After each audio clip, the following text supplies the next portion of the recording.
Ya regresamos con Doble Vía, tu programa de esta hora. Eh, Queremos agradecer a toda la audiencia por ese seguimiento constante que le hacen a tan prestigioso programa que te edifica, te fortalece y de verdad traemos una palabra para que sea implantada en tu espíritu. A mí me llama la atención que lamentablemente hoy las redes sociales se han convertido en un punto de ataque. Dios las puso para que nosotros lleguemos a muchas personas, pero lamentablemente la gente la tomaron mal y la agarran es para atacarse unos a otros. Y es muy lamentable porque los que están afuera, que no conocen de la palabra, dicen, bueno, pero ¿y esa guerra que está ahí es qué? Entonces ellos, lejos de comprender qué es lo que está pasando, lo que hacen es alejarse más y de esa manera no estamos ganando. Hoy vamos a hablar de una de las clases que tiene que ver con el movimiento de unidad y el diplomado Perfectos en Unidad que estamos dictando. Esta es la clase 11, y aunque no publicamos las clases que damos, sino que son para el consumo de las personas que estudian con nosotros, siempre sacamos 2 o 3 para que la gente sepa más o menos de qué se trata el diplomado. Hoy vamos a hablar acerca de la honra. La unción que honras es la que se te va a manifestar en el día malo. Mire, de verdad que la palabra de Dios es nuestro manual de guía y conducta. Y me llama la atención cómo un manual tan poderoso como este tiene 500 versículos acerca de la oración, menos de 500 que hablan acerca de la fe, pero más de 2.350 versículos que hablan acerca de la finanza. Y uno se pregunta, ¿por qué un libro sagrado que tiene que ver con la eternidad, que tiene que ver con la redención, que tiene que ver con la salvación, habla tanto acerca de finanza? Y es que la Biblia desde épocas remotas ha influido en la ética moral y espiritual del mundo occidental. En ella encontramos la relación íntima entre el desarrollo del carácter de una persona y cómo maneja la finanza. Es decir, el dinero es el índice exacto de nuestro verdadero carácter. Y según el permiso que le damos, puede ser una bendición o una maldición para nosotros. La mala conexión con ella, con el dinero, pues nos va a traer serias consecuencias, mientras que si lo hacemos y lo canalizamos para un propósito de bendición para los demás, pues también va a ser bendición para nuestras vidas. Vamos a hablar hoy de 3 tipos de oferentes y cómo cada uno de ellos fue recompensado dependiendo de la honra que acompañaba en su corazón con la ofrenda que dieron. Vamos a iniciar con la mujer sunamita. Osvaldo, por favor, ¿me ayudas con la lectura de la palabra Segunda de Reyes 4 de 8 en adelante? Sí. Amén. Dice la palabra del Señor de la siguiente manera. Aconteció también que un día pasaba Eliseo por Sunem y había allí una mujer importante que le invitaba insistentemente a que comiese, y cuando él pasaba por allí venía a la casa de ella a comer.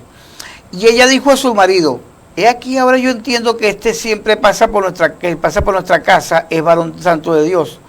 Yo te ruego que hagamos un pequeño aposento de paredes y pongamos allí cama, mesa, silla y candelero, para que cuando él viniere a nosotros se quede en él. Y aconteció que un día vino él por allí y se quedó en aquel aposento y allí durmió. Entonces dijo a Giezi su criado: llama a esta sunamita. Y cuando le llamó, vino ella delante de él. Díjole entonces a Giezi: dile, he aquí, tú has estado solícita por nosotros con todo este esmero. ¿Qué quieres que haga por ti? ¿Necesita que hable por ti al rey o al general del ejército? Y ella respondió: yo habito en medio de mi pueblo. Amén. Ok, vemos lo siguiente. Si alguien me dice a mí, Pastor Arqueline, ¿cómo debo de honrar yo a Dios con mi finanza? Bueno, le diría sinceramente, Dios no come, no paga alquiler, no paga servicios, no necesita transportarse en vehículo. De hecho, Él no habita en templos hechos por manos humanas, Pero cuando nosotros honramos los ministerios, cuando nosotros invertimos en la casa donde le alabamos, lo estamos haciendo para Él. A mí me llama la atención que aquí dice que cuando Eliseo pasaba por Sunén, allí había una mujer importante. Esta mujer, ¿por qué el Espíritu Santo habla de ella y dice que era una mujer importante? Bueno, era una mujer con muchos recursos, pero no era solo eso, es que era una mujer visionaria y eso lo hacía una mujer importante. Dice que ella cada vez que veía a Eliseo y le insistía de manera enfática para que llegara a su casa a comer. Entonces ella notó que cada vez que este hombre pasaba por su casa, pues la bendición de Dios descendía y de esa manera ella pues recibía la paz, el gozo que Dios trae a nuestras vidas con su palabra.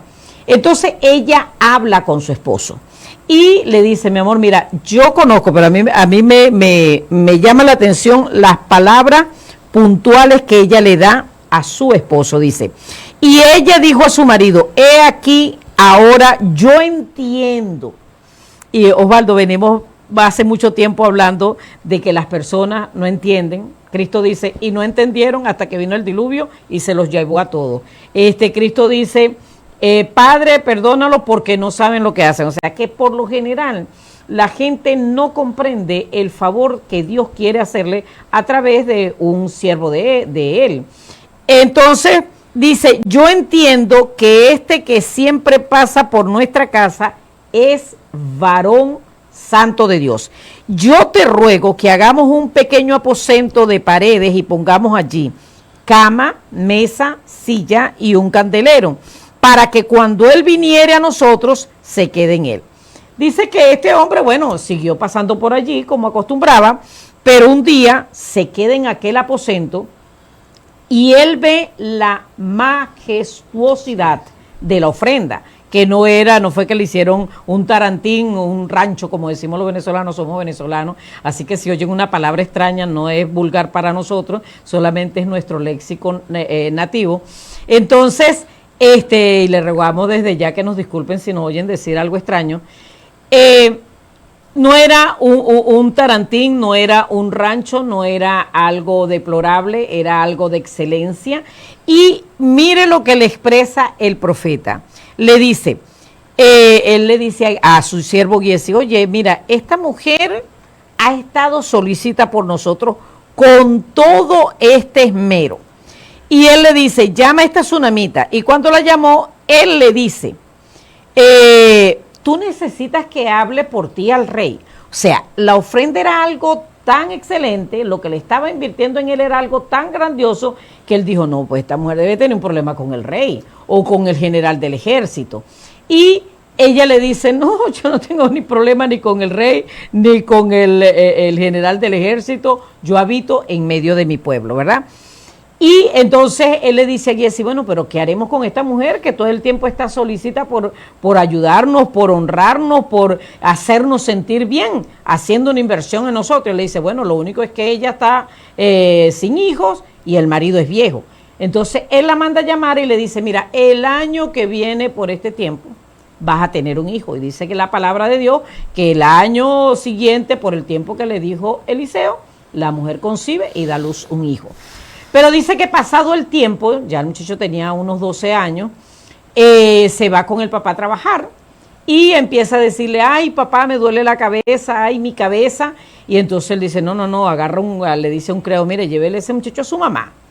El muchacho está en las piernas de la mamá, en las rodillas de la mamá, hasta el mediodía que muere.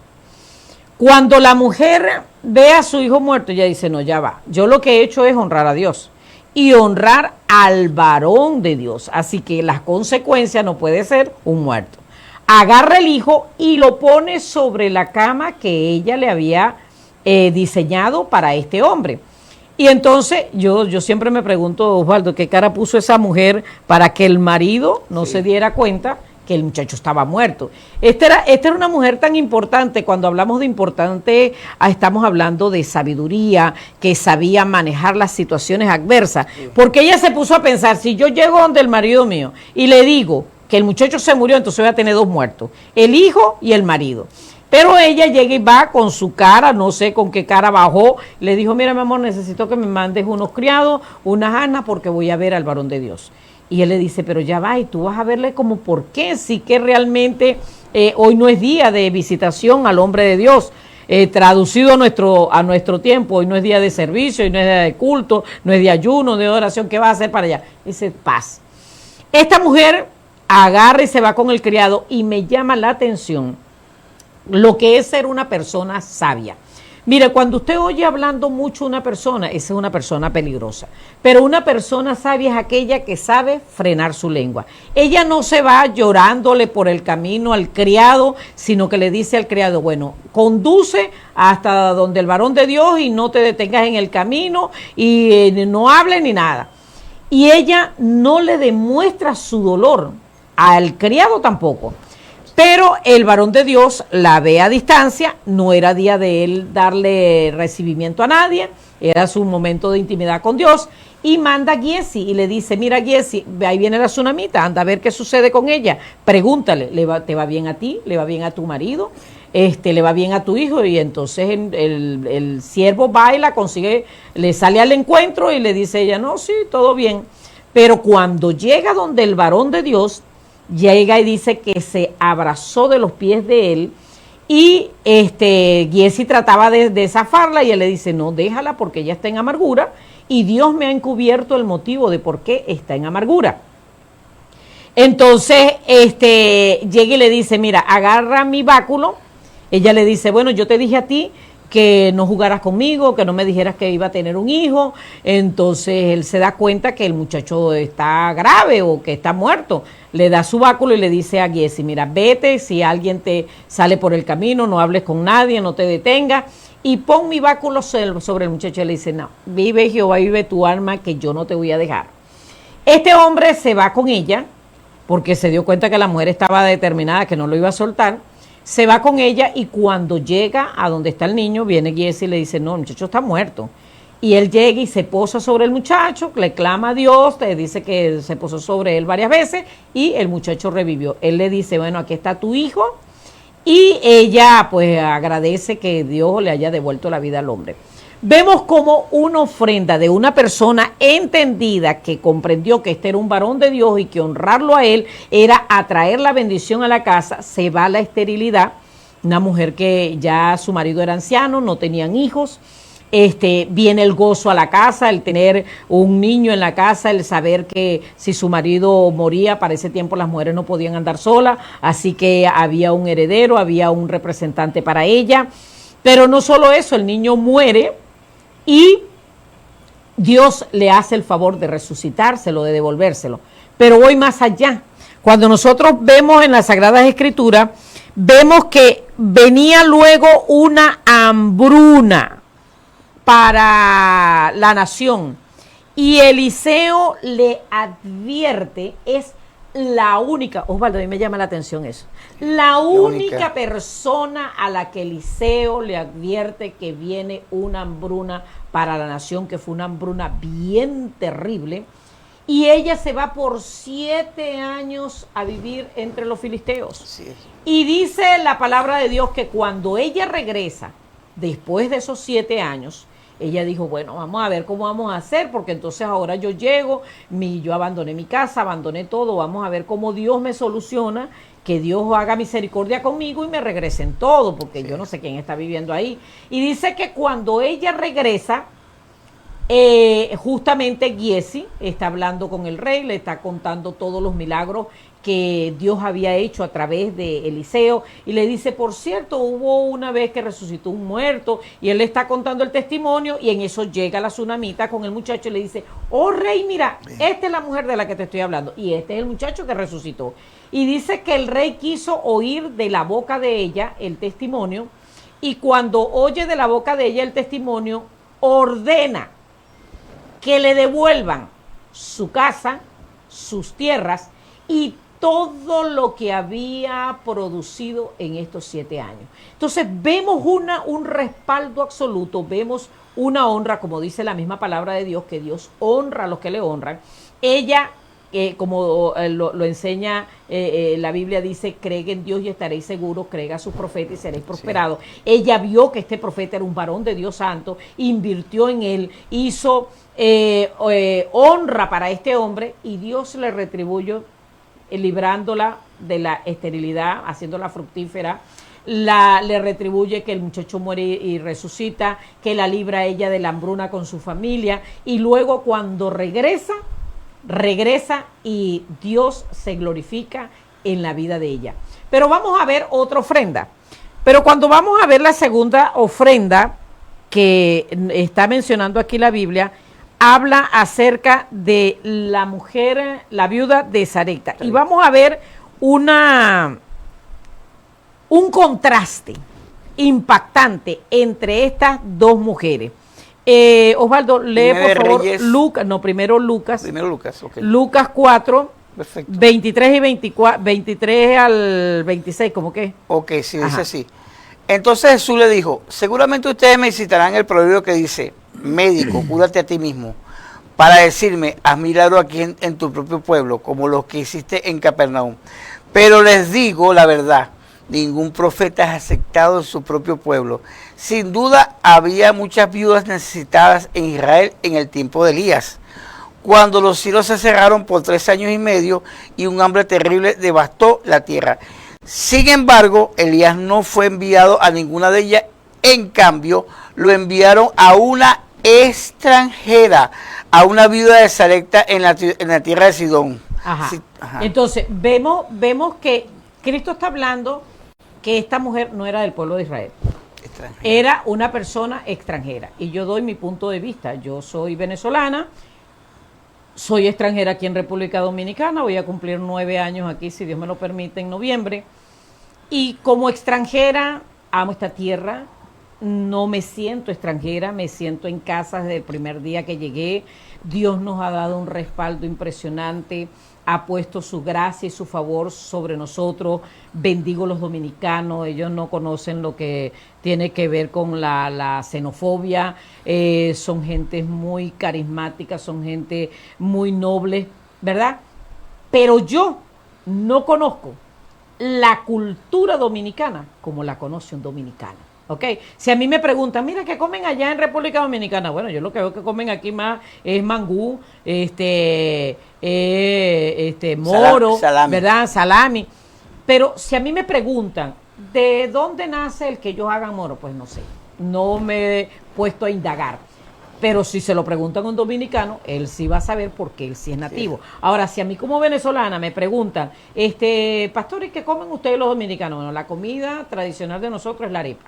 La arepa, el pabellón, de hecho mi abuela sembraba el maíz, después que lo cosechaba lo ponía en una olla a sancochar, después lo molía en una máquina y de ahí hacíamos las arepas. Entonces, como extranjera, yo no puedo saber a plenitud la cultura dominicana, puedo aprender sobre ella, pero no puedo tener la misma convicción que un dominicano.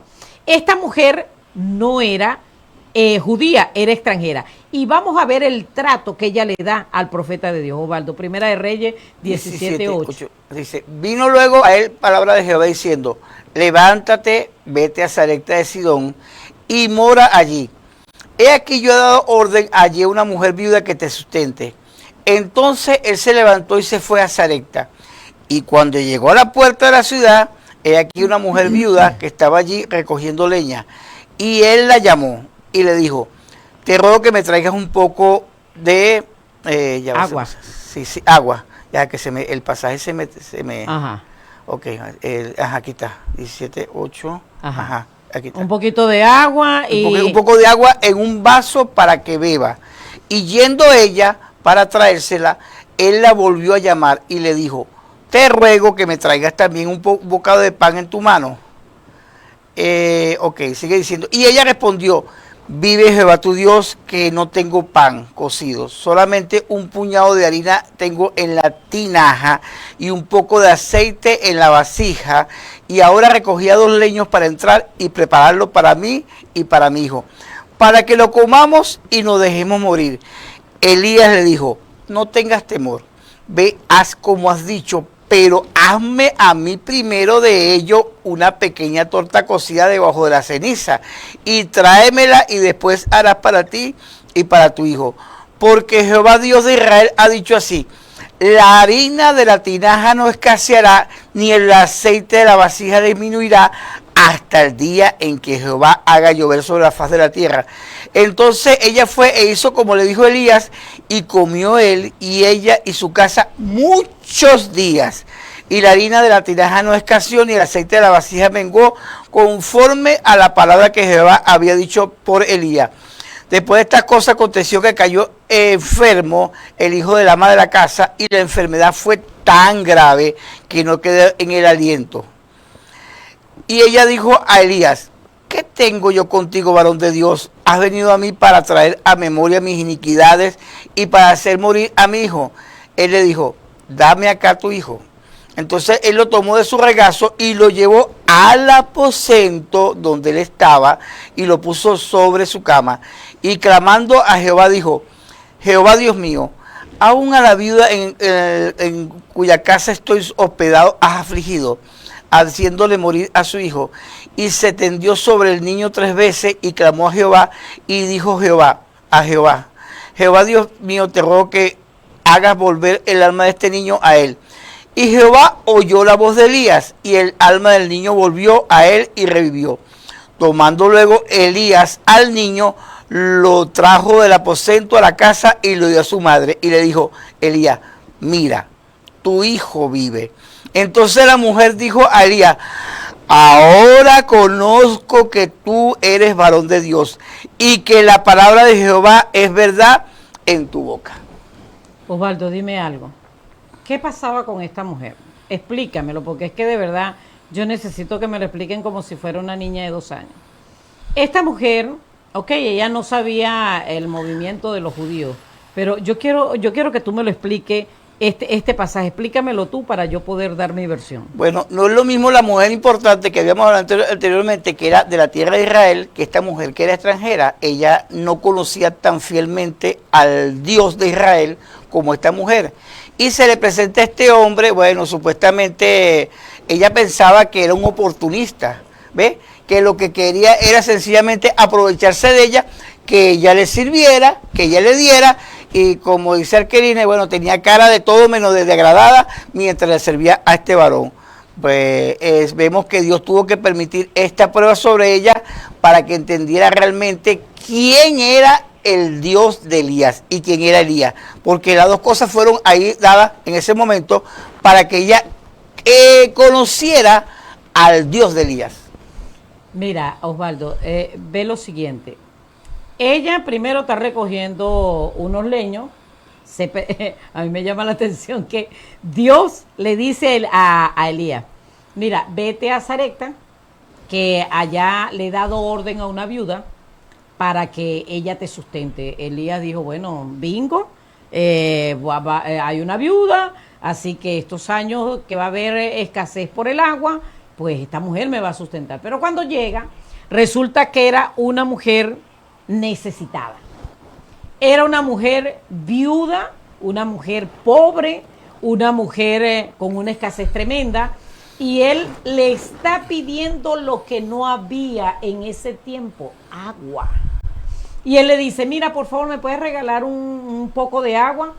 Y ella se queda viendo y dice, bueno, ahora sí es verdad que se juntó el hambre con las ganas de comer. Cuando ella va a buscar el agua, le dice, no, ya va, pero espérate un momento, necesito que también me traigas un trozo de pan. Y él le dice, mira, vive Jehová tu Dios, el Dios tuyo, porque yo no lo conozco, no sé quién es ese señor, y sé que ustedes tienen un Dios por allá, pero bueno, ese es tu Dios, no el mío. Y le dice, vive Jehová tu Dios, que yo lo que tengo es un poco de harina y un poco de aceite, estoy recogiendo unos leños para preparar comida para mí. Y para mi hijo, no para un tercero, aquí no hay invitado, no necesito otra boca que se sume a esta situación que estoy viviendo. Así que voy a preparar el pan para mí y para mi hijo y para dejarnos morir. Y Elías le dice, bueno, haz como ha dicho. Repite conmigo, Osvaldo. Pero haz para mí primero. Pero haz para mí primero. Haz para mí primero. Haz para mí primero. Una torta. Una torta. Y le explica cómo le va a hacer la torta. Ahora, a mí me llama la atención porque esta mujer está necesitada. Lo único que tenía era un puñado de harina para comer ella y su hijo. Y él le está pidiendo dos cosas imposibles. Agua, que no había para el momento. Y porque iban a haber 3 años y medio de sequía. Y comida a una persona que está no solo viuda, sino sin recursos para ayudar a nadie. Y yo digo, wow, qué tremendo es Dios. Le mandó al profeta, pero tenía que honrar primero al profeta. Sí. Porque en el momento en que ella honrara al profeta, se iba a desatar la bendición. Y él le dice, haz como has dicho, pero haz para mí primero. Y Jehová, Dios de Israel, ha dicho así, la harina de la tinaja no escaseará, ni el aceite de la vasija menguará. Y yo me pregunto, yo estuve sacando la cuenta aproximadamente, él estuvo 3 años donde esta mujer, porque de los 3 años y medio, él al principio estuvo en un arroyo que los buitres le llevaban la comida. Y cuando se cerró el arroyo fue que Dios lo manda con la viuda de Sarepta, pero lo envió para preservación de la vida de ella, para que ella conociera ese Dios que no conocía. Y yo digo, cuando la gente es incrédula y cuando la gente es malagradecida, que no quiere darle la gloria a Dios, es tremendo. Si esta señora sabía que el puñado de harina que había era para una sola comida, ella le prepara al hombre de Dios y si vuelve a meter la mano y sigue habiendo harina y aceite. Pero uno no come una sola vez al día, como dice Osvaldo, como mínimo 2 veces. Y cada vez que metía la mano, había harina, había aceite, y esto durante 3 años. ¡Wow! Es que no es suficiente para uno creer viendo un milagro continuo de 3 años. Sí. Pero ella pensaba que se le había colado un vividor y que como ella era viuda y tenía un niño, no tenían cómo echarlo para acá, para la calle. Así que ella le dio al ojo para que el hombre viviera ahí, pero un día Dios permite que el muchacho se enferme y muera. Y cuando él muere, ella va y le reclama, le dice, mira, ¿a qué viniste tú? A recordarme todas mis iniquidades. Porque entonces ahora para colmo de males el muchacho se me muere. Y todo lo que hizo la mujer tsunamita con Eliseo, ahora le toca a Eliseo hacerlo para que venga el milagro. En lugar de ella tomar la actitud de oferente, de reverencia delante de Dios y voy a esperar un milagro. No, él agarró el muchacho, hizo como la mujer tsunamita, lo subió al lugar de la ofrenda, aunque ella no le hizo un cuarto especial a él, pero era el lugar donde lo tenía albergado. Lo pone en la cama, comienza a clamarle a Dios y cuando le está clamando a Dios le dice, oye Señor, pues a la mujer donde me están atendiendo entonces se le muere el muchacho, ayúdame por favor. Y dice que volvió el espíritu al muchacho y revivió. Cuando el muchacho vuelve a la vida, él le dice, mira, aquí está tu hijo. Y escucha lo que dice la mujer. Ahora conozco que eres varón de Dios y que la palabra de Dios está en tu boca. Yo creo que si la viuda de Sarepta hubiese vivido en este tiempo, hubiese denunciado a Elías. Es más, por todas las redes sociales que salen atacándose unos a otros, hubiesen excomulgado, bueno, ¿cómo sería la palabra? Destrozado, destruido. Su testimonio hubiese sido echado por tierra de Elías como profeta. Un vividor, un holgazán, un sinvergüenza. ¿Cómo es posible que esté este hombre en esta condición, viviendo a costillas de una viuda y todo eso? Pero resulta ser que este hombre estaba allí para preservarla a ella de la muerte. Ahora, vemos el tercer caso. Esta, a la final, se da cuenta que era un varón de Dios, pero vemos la tercera, y esto ya es en la gracia, Osvaldo, que es mucho más delicado todavía. Ananías y Zafira, y esa sí te doy 4 minutos para que tú desgloses a Ananías y Zafira. Ok, bueno, pasa lo siguiente. Las exigencias de Cristo, como introducción a esto, las exigencias de Cristo son más altas que la de la ley. Cuando decía Cristo, oíste que fue dicho, mas yo digo, tenemos que comprender que cuando leemos los 4 evangelios, las exigencias de la gracia son más altas que la de la ley. Por eso es que le pasa a Ananías y Zafira lo que vamos a leer en este momento. Dice Hechos capítulo 5, versículo 1 en adelante, dice, un hombre llamado Ananías también vendió una propiedad y en complicidad con su esposa Zafira se quedó con parte del dinero y puso el resto a su disposición de los apóstoles. Ananías reclamó Pedro, Ananías le reclamó Pedro, ¿cómo es posible que Satanás haya llenado tu corazón para que le mintieras al Espíritu Santo y te quedaras con parte del dinero que recibiste por el terreno? ¿Acaso no era tuyo antes que de venderlo? Y una vez vendido, no estaba el dinero en tu poder. ¿Cómo se te ocurrió hacer esto? No has mentido a los hombres, sino a Dios. Al oír estas palabras, Ananías cayó muerto y un gran temor se apoderó de todos los que se enteraron de lo sucedido. Entonces se acercaron los más jóvenes, envolvieron el cuerpo, se lo llevaron y le dieron sepultura. Unas 3 horas más tarde entró la esposa sin saber lo que había ocurrido. Dime, le preguntó Pedro, ¿vendieron ustedes el terreno por tal precio? Sí, dijo ella, por tal precio. ¿Por qué se pusieron de acuerdo para poner a prueba al Espíritu del Señor? Le recriminó Pedro. Mira, los que sepultaron a tu esposo acaban de regresar y ahora te llevarán a ti. Y en ese mismo instante cayó muerta a los pies de Pedro. Entonces entraron los jóvenes y al verla muerta, se la llevaron y le dieron sepultura al lado de su esposo. Y un gran temor se apoderó de toda la iglesia y de todos los que se enteraron de este suceso. Como le decía anteriormente, las exigencias de Cristo son más altas en este tiempo que en la época de la ley. Porque aquel decía, haz esto y vivirás. Ahora, en la gracia, Dios dice, vive y harás. Pero resulta ser que aún nuestros pensamientos o las actitudes nuestras tienen que ser puestas delante de Dios, porque resulta ser que Jesucristo dijo, si alguno pensara en matar a alguien, ya lo mató en su corazón. Si alguno mira a una mujer para codiciarla, ya adulteró con ella en su corazón. Entonces no se podía permitir que entrara la gracia, sucediera esto de que se burlaran del Espíritu Santo. Porque el Espíritu Santo es muy delicado. Mire, de las 3 personas de la Trinidad, Jesucristo lo dijo, que ok, cualquier blasfemia, cualquier cosa que quieran decir contra el Padre y contra el Hijo, perfecto, ok, tendrá perdón. Perfecto, no, será perdonado. Ajá, no, será perdonado, ¿verdad? O sea, será perdonado.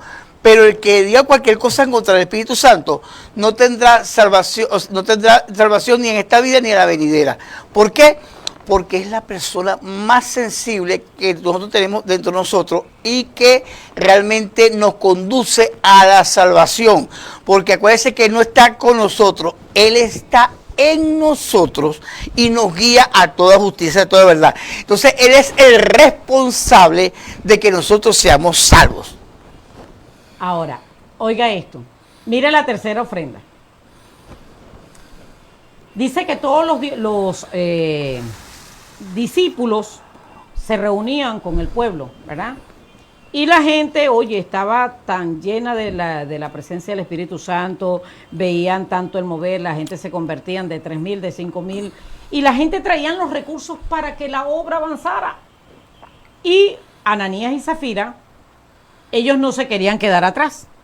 Así que llega y hablan con Pedro, con el apóstol Pedro, y le dice, mira, nosotros tenemos un terreno, lo vamos a vender y vamos a también apoyar la obra con ese dinero.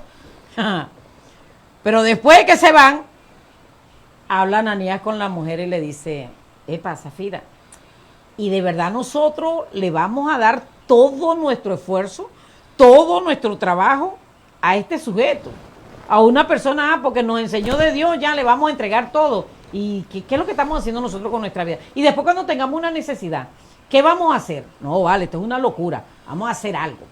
En Venezuela le decimos serrucho cuando algo se da incompleto. Aquí serrucho es al contrario, es cuando se unen para aportar algo cada uno. Allá en Venezuela es a la inversa. Entonces llega y yo le dice, no vale, vamos a serruchar esa cuestión, chicos, vamos a darle una parte y ya. Pero ellos eran los dueños, nadie le estaba pidiendo nada, era algo espontáneo. Ellos debieron de decirle, mira Pedro, tú sabes que nosotros habíamos ofrecido darte todo el dinero del terreno, pero consideramos bien y no, mejor te vamos a dar una parte, tú sabes, para nosotros reservar algo por si alguna necesidad se nos presenta y no hubiese habido problema.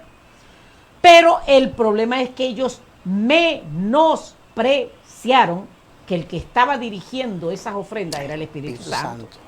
Entonces ellos llegan y vamos a poner un monto, lo vendieron en $500,000 Le dijeron, no, vamos a darle 250,000. Cualquier cosa, ya tú sabes que vamos a decir que fueron 250,000. Cuando llegan donde Pedro, le dice, bueno, mira, aquí está lo de la venta del terreno. Y le dice Pedro, Ananías, ¿por qué dejaste que Satanás llenara tu corazón? El terreno era tuyo, teniéndolo, tú podías administrarlo. ¿Por qué dejaste que Satanás engañara tu corazón y mintieras al Espíritu Santo? Y dice que al Ananías oír aquellas palabras cayó muerto. Vienen unos chicos, lo agarran, lo sepultan. Al cabo de un lapso de tiempo, viene también la mujer. Y cuando Pedro la ve venir, le dice, Zafira, ¿vendieron en tanto la heredad? Sí, en tanto. Y le dice, pero ¿por qué convinieron en tentar al Espíritu Santo? No han mentido a los hombres, sino a Dios. Aquí vienen llegando los que acaban de sepultar a tu esposo y ahora te sacarán a ti. Y dice que al oír esas palabras cayó muerta y expiró. 3 ofrendas, una trajo libertad, libró de la muerte 2 veces, wow. Resucitó un muerto, dio una protección especial a todos los de esta mujer, ganó intereses. La segunda, bueno, duró 3 años comiendo. Pero en lo que el hombre de Dios se fue, también se fue el milagro de provisión. Se acabó la harina de la tinaja y el aceite de la vasija. Pero los terceros cayeron muertos por no honrar juntamente con lo que iban a dar. Cuando usted dé algo, délo para Dios. Que Dios no es deudor de nadie y Él se va a glorificar en su vida, porque la unción que usted respeta, la unción que usted honra, se te va a manifestar en el día malo. Bueno, Osvaldo, nos vamos a despedirnos porque el tiempo se nos acaba. Sí. Así que... Sí, bueno, yo diría algo, ¿no? Y veamos el escenario de Ananías y Zafira a la inversa, ¿no? Ok, dieron el 50%, hubieran dicho ellos, sí, tenemos el 50%, Dios les hubiera multiplicado, le hubiera redundado mucho en bendiciones y a lo mejor le hubiera dado hasta 10 veces más. Pero lamentablemente, al mentir el Espíritu Santo, como ya hemos dicho anteriormente, porque en la época de la gracia, esto no es que nosotros le caímos graciosos a Dios, ni que Dios a disculpar nuestras gracias. No, es muy delicado porque Cristo mismo lo dice. Oíste que fue dicho, mas yo os digo, las exigencias de Cristo son más altas. Bueno, llega el programa a su final, los bendecimos. De verdad, hay una palabra que también por ahí está de un hermano que siempre nos da un consejo al finalizar este programa. Quiero orar por todos los que han oído. Amado Dios, te alabamos, te bendecimos, gracias, te damos Señor, gracias por cada oyente. Gracias, Permite Señor, que esta palabra sea implantada en su espíritu, Señor, y cuando den algo, que sea para honrar tu presencia, tu amor y tu fidelidad por sus vidas. En el nombre de Jesús. Amén. Bueno, los bendecimos. De bendiciones hasta a todos. Ese próximo programa que vamos a tener. Amén.